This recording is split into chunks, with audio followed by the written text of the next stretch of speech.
सावधान हो जाओ मित्रों, आज आपके ऊपर इतना बड़ा काला जादू कर दिया है किसी व्यक्ति ने। अगर इसको नहीं जान पाए तो आपकी जिंदगी खतरे में हो सकती है। वीडियो शुरू से अंत तक जरूर देखें। वीडियो में इससे बचाव का मंत्र दिया गया है। जो व्यक्ति आप पर काला जादू किया है उसे व्यक्ति का नाम भी बताएंगे। इस वीडियो में आपसे निवेदन है, वीडियो पूरा देखें। इसके करने से आपको पता नहीं चलेगा तो बोलोगे पंडित जी आप गलत जानकारी दे रहे हैं। हाथ जोड़ के निवेदन है, वीडियो पूरा देखें। काला जादू अगर किसी ने कुछ किया है तो क्या है उस जादू का तोड़। काला जादू अगर किसी ने कुछ किया है तो क्या है उस जादू का तोड़।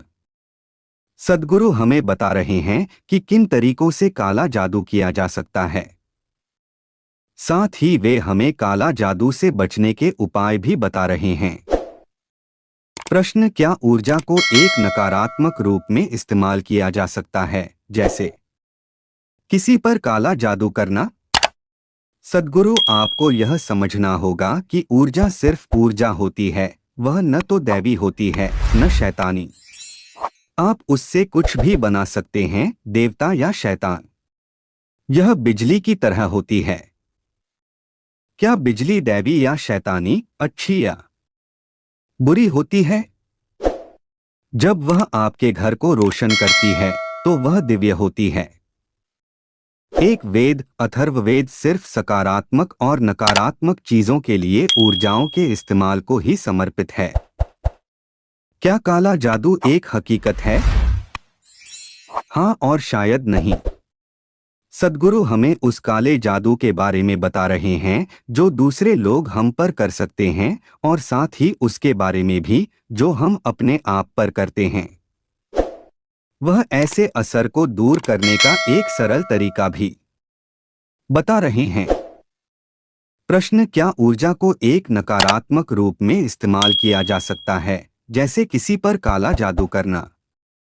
सद्गुरु आपको यह समझना होगा कि ऊर्जा सिर्फ ऊर्जा होती है, वह न तो दैवी होती है न शैतानी। आप उससे कुछ भी बना सकते हैं, देवता या शैतान। यह बिजली की तरह होती है।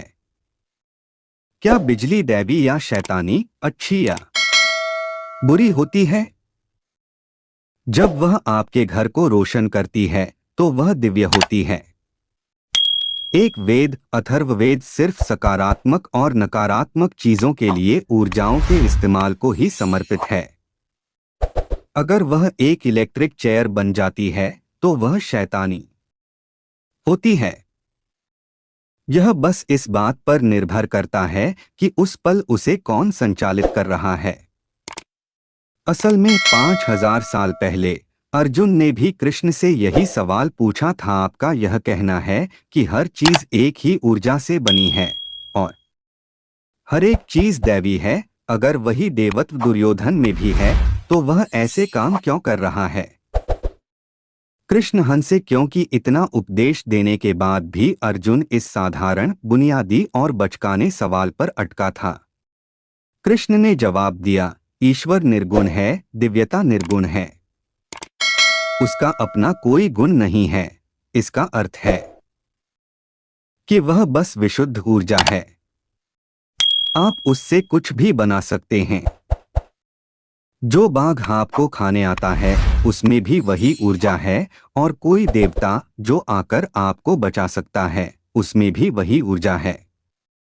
बस वे अलग अलग तरीकों से काम कर रहे हैं। जब आप अपनी कार चलाते हैं तो क्या वह अच्छी या बुरी होती है? वह आपका जीवन बना सकती है या किसी भी पल आपका जीवन समाप्त कर सकती है न? किसी ने कुछ किया है तो क्या लोग काला जादू कर सकते हैं? बिल्कुल कर सकते हैं। अगर ऊर्जा का सकारात्मक इस्तेमाल है तो नकारात्मक इस्तेमाल भी है। एक वेद, अथर्ववेद, सिर्फ सकारात्मक और नकारात्मक चीजों के लिए ऊर्जाओं के इस्तेमाल को ही समर्पित है। मगर मैंने यह देखा है कि अक्सर ये चीजें मनोवैज्ञानिक या ध्वनि होती हैं। यह थोड़ी बहुत मात्रा में हो सकती है, मगर बाकी यह होता है कि आपका अपना दिमाग आपको पागल बना रहा होता है। अगर मुझे आपको पागल करना है तो मुझे आप पर कोई असली काला जादू करने की जरूरत नहीं है।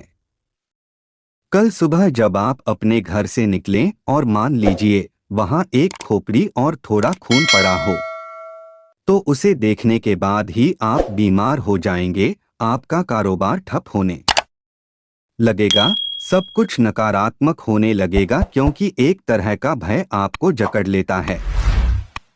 कोई काला जादू नहीं किया गया, बस कुछ संकेतात्मक चीजों की जरूरत है जिनसे आपको लगेगा कि यह किसी किस्म का काला जादू है और यह आपका दिमाग खराब कर देगा।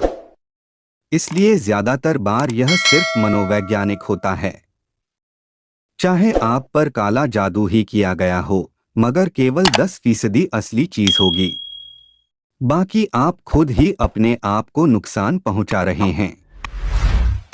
इसीलिए यह प्रतीकों के साथ आता है। ऐसा काला जादू करने वाले यह जानते हैं कि आप खुद पर ही मनोवैज्ञानिक ढंग से असर डाल सकते हैं। हमारे YouTube चैनल में आपका एक बार फिर से बहुत बहुत स्वागत है। हमारे YouTube चैनल पर दी गई जानकारी 100% सटीक भविष्यवाणी ज्योतिष के अनुसार दी गई है। दोस्तों, जो बोले जय श्री महाकाल नहीं रहेगा, उसके जीवन में दुख ना कोई अनजान, तो कमेंट बॉक्स में श्री महाकाल जरूर लिखें। 24 अक्टूबर दिन बुधवार 2023 सिंह। आज राशिफल अश्विन शुक्ल पक्ष पापांकुशा एकादशी। आपको ऐसा लग सकता है कि दुनिया आपके खिलाफ है। आप अपने दैनिक दिनचर्या को बनाए रखने के लिए संघर्ष कर सकते हैं और छोटे से छोटे कार्यों में भी आज आप कठिनाई का अनुभव कर सकते हैं। आपको यह भी लग सकता है कि आज दूसरों के साथ बातचीत तक करना कठिन है। आज लोगों से गलतफहमियां और विवाद पैदा हो सकते हैं, जिससे आपके रिश्तों में तनाव आ सकता है। धैर्य और समझ के साथ इन स्थितियों का सामना करना याद रखें, क्योंकि आपके जीवन में रिश्तों को बनाए रखना महत्वपूर्ण है। आत्मचिंतन के लिए कुछ समय निकालें और उन अंतर्निहित मुद्दों की पहचान करने का प्रयास करें जो इन चुनौतियों में योगदान दे सकते हैं। पुनर्विवाह से करें जीवन की एक नई शुरुआत। हमारी भविष्यवाणी के साथ अपने लिए पाएं एक परफेक्ट। यह समय भी निकल जाएगा, इसलिए अधिक टेंशन न लें।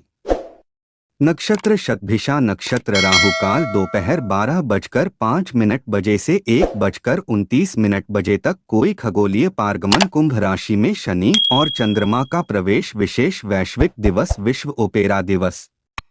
इतिहास की महत्वपूर्ण घटना। आज ही के दिन से भारत का पहला आम चुनाव 25 अक्टूबर 1951 को शुरू हुआ और 21 फरवरी 1952 तक चला था। सिंह, आज आपको अपने प्रेम जीवन में कुछ चुनौतियों का सामना करना पड़ सकता है।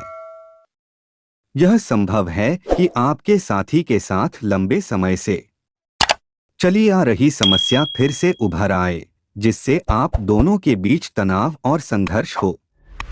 आप दोनों के बीच कम्युनिकेशन गैप होने के कारण चीजें और बिगड़ सकती हैं। इस स्थिति से धैर्य और समझ के साथ निपटना महत्वपूर्ण है, क्योंकि इन मुद्दों पर काम करने में समय लग सकता है।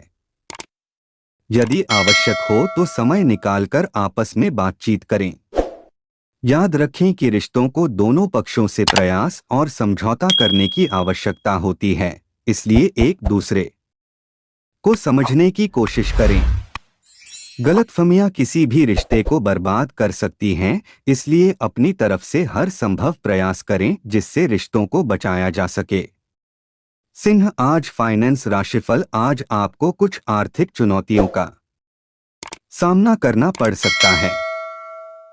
अपने खर्चों को लेकर सतर्क रहना जरूरी है और कोई भी आवेगपूर्ण खरीदारी करने से बचें।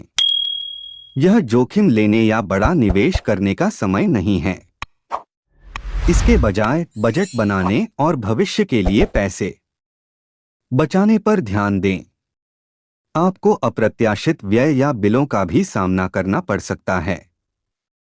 जिन्हें तत्काल भुगतान करने की आवश्यकता है।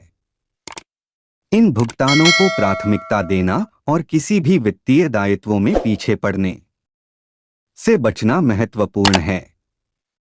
यदि आप इस बारे में अनिश्चित हैं कि इस दौरान अपने वित्त का प्रबंधन कैसे करें, तो किसी विश्वसनीय वित्तीय सलाहकार से सलाह लेना न भूलें।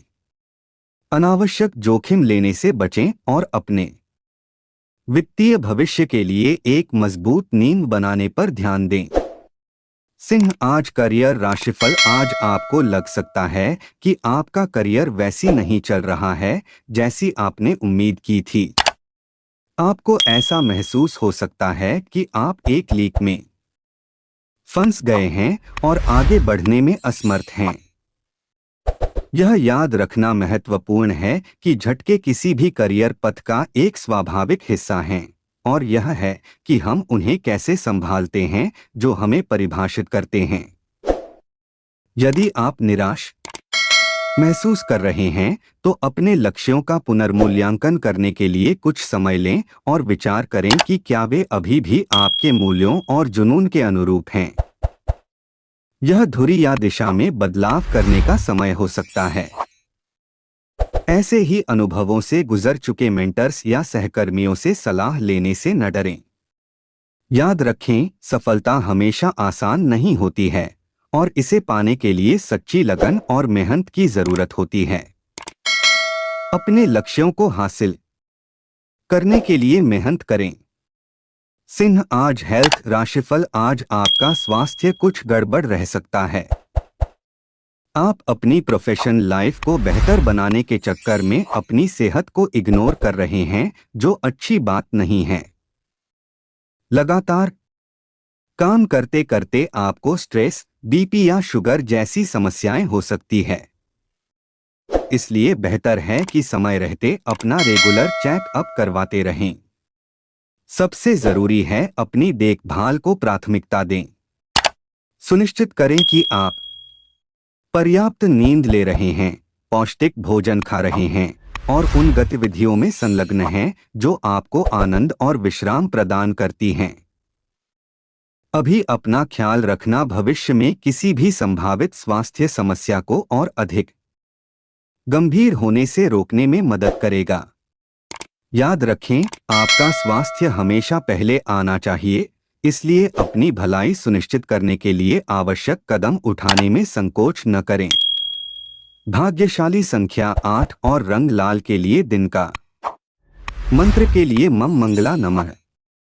आज का उपाय के लिए हनुमान जी को चोला चढ़ाएं। हनुमान जी को चोला चढ़ाने से आपका मनोकामना जल्दी से पूरी हो जाएगी। सच्चे दिल से बोलो जय श्री महाकाल।